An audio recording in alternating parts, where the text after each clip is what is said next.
Bonjour, ici Michel pour actualité-dvd.com et aujourd'hui je vous parle de la mini-série War and Peace de Tom Harper, sortie en DVD chez Anchor Bay le 10 mai 2016 et mettant en vedette Paul Dano, Lily James et James Norton. La série est basée sur le roman de Léo Tolstoï. Pendant le conflit et l'alliance entre la Russie et Napoléon, les intrications sociales de l'aristocratie suivent son cours.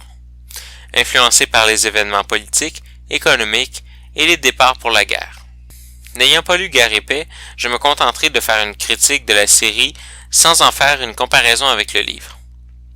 On parle souvent des adaptations cinématographiques comme étant peu fidèles à l'original.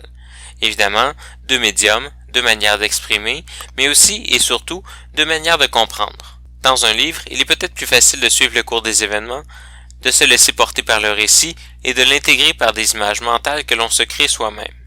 Avec l'image télévisuelle, c'est plus difficile. On doit s'accrocher différemment au personnage, et on ne peut que l'interpréter qu'à une certaine limite puisque l'image nous est déjà offerte. Pour ces raisons, le début de la série est un peu confuse. Il nous faut nous présenter les personnages, et on se retrouve rapidement dans un tourbillon de personnages avec très peu d'informations. On pourrait y voir un grand défaut si l'histoire ne faisait pas, d'une manière très convenable, la critique de la grande société russe. On rencontre des gens très brièvement, on doit s'attacher ou non très rapidement, et surtout, il faut garder en souvenir tous ceux que l'on a rencontrés pour être poli et convenable.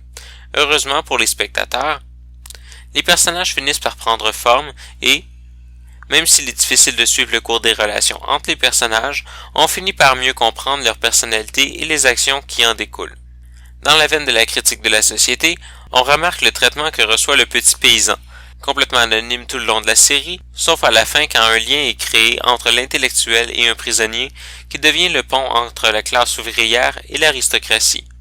Difficile de dire si cela est la leçon que donne le livre, mais il s'agit d'un message très compréhensible dans la série et il est très intéressant de voir comment tout ça a été amené.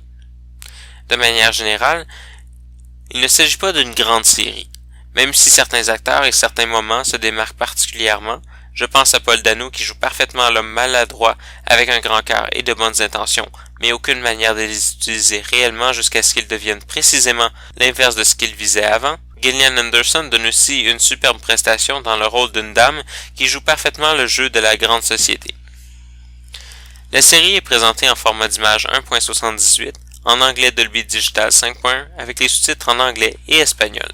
Dans les suppléments, on retrouve un documentaire sur l'adaptation du livre, sur la lecture, sur la musique de la série, sur la danse du comte Rostov, sur le Palace Rondel et sur ce qu'est War and Peace. En conclusion, je dirais que War and Peace est une série très intéressante.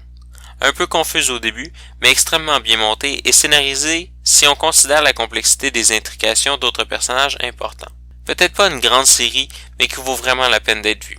C'était Michel, je vous remercie et bon visionnement.